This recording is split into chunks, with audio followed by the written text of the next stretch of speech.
So ನಮಸ್ತೆ ನಮ್ಮ ತುಮಕೂರು. ಇವತ್ತೇನಪ್ಪ ವಿಷಯ ಅಂತಂದರೆ ನಮ್ಮ ತುಮಕೂರಿಗೆ ಬ್ಲೇಸ್ ಕರುನಾಡು ಅವ್ರು ಬಂದಿದ್ರು. ಸೊ ಅವ್ರನ್ನ ಮೀಟಪ್ ಮಾಡೋಕೆ ಹೋಗಿದ್ದೆ. ನಾನು ಹೆಂಗೆ ಹೋಗಿದ್ದೆ ಅಂದರೆ ಈ ಹೆಲ್ಮೆಟ್ ಮೌಂಟೇನು ಹಾಕೊಂಡಿರಲಿಲ್ಲ. ಬರೀ ಒಂದು ಬ್ಲ್ಯಾಕ್ ಕಲರ್ ಹೆಲ್ಮೆಟ್ ಹಾಕ್ಕೊಂಬಿಟ್ಟು ಬ್ಲ್ಯಾಕ್ ಶರ್ಟು ಶೂಗಿ ಎಲ್ಲ ಜೋರಾಗಿ ಹಾಕ್ಕೊಂಬಿಟ್ಟು ಅಲ್ಲಿ ಭದ್ರಮ್ಮ ಸರ್ಕಲ್ ಐತಲ್ಲ, ಗೊತ್ತಲ್ಲ, ಭದ್ರಮ್ಮ ಸರ್ಕಲ್ ಹತ್ರ ಒಂದು ರೌಂಡ್ ತಿರ್ಗಿಸ್ಬಿಟ್ಟು ಜನ ಎಲ್ಲ ಕಾಯ್ತಾ ಇದ್ರು ಬ್ಲೇಸ್ ಕರುನಾಡು ಅವ್ರು ಬರ್ತಾರೆ ಅಂತ.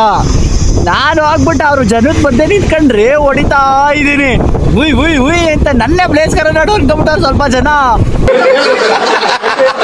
ಓ ಬ್ಲೇಸ್ ಬ್ರೋ ಅಂತ ಅವ್ರೆ.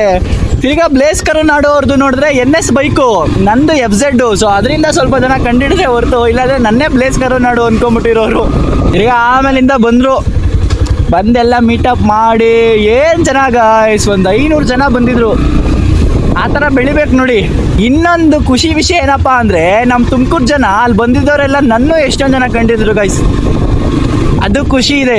ನಾನು ಹೋಗಲ್ಲಿ ಗಾಡಿ ರೇವ್ ಮಾಡ್ತಿದ್ದಂಗೆ ಸ್ವಲ್ಪ ಜನ ನಂದು ಹೆಲ್ಮೆಟು ಬೈಕ್ ನೋಡ್ಬಿಟ್ಟೆ ಸಂಜಯ್ ಸಾಮ್ರಾಟ್ ಅಂತ ಹೇಳಿದ್ರು. ಅವಾಗ ಖುಷಿ ಆಯಿತು, ಸ್ವಲ್ಪ ನನ್ನೂ ಜನ ಕಂಡುಹಿಡಿತಿದ್ದಾರೆ, ನಾನು ಗೊತ್ತು ಸ್ವಲ್ಪ ಜನಕ್ಕೆ ಅಂತ. ಭಾಳ ಖುಷಿ ಆಯಿತು. ಹಂಗೂ ಇನ್ನೊಂದು ಏನಪ್ಪ ಅಂತಂದರೆ ಒಂದು 3-4 ಜನ ಬಂದು ಸೆಲ್ಫಿ ತಗೊಂಡ್ರು ನನ್ನ ಹತ್ರ. ಭಾಳ ಖುಷಿಯಾಗೋಯ್ತು. ಅದೆಲ್ಲ ಕ್ಯಾಪ್ಚರ್ ಮಾಡಬೇಕಾಗಿತ್ತು. ನಾನು ಬ್ಲಾಗ್ ಮಾಡಬೇಕು ಅಂತ ಹೋಗಿರಲಿಲ್ಲ. ನಮ್ಮ ಬ್ಲೇಸ್ ಅವ್ರನ್ನ ಮೀಟ್ ಮಾಡ್ಕೊಂಬರೋಣ ಅಂತ ಬಂದೆ. ಏನು ಸೆಟಪ್ ಗಿಟಪ್ ಏನೋ ರೆಡಿ ಮಾಡಿರಲಿಲ್ಲ ಹೆಲ್ಮೆಟ್ಗೆ. ಬರೀ ಮಾಮೂಲಿ ಒಂದು ಹೆಲ್ಮೆಟ್ ಹಾಕ್ಕೊಂಡು ಬೈಕ್ ಎತ್ಕೊಂಡ್ಬಂದಿದ್ದೆ ಜಿಂಗ್ ಚಾಕ್ ಅಂತ ರೆಡಿಯಾಗಿ. ನಾವು ಒಂದಲ್ಲ ಒಂದು ದಿವಸ ಆ ಥರ ಆ ಲೆವೆಲ್ಗೆ ಹೋಗ್ಬೇಕು ಗೈಸ್. ಮೀಟಪ್ ಮಾಡೋ ಲೆವೆಲ್ಗೆ ಹೋಗೋಣ.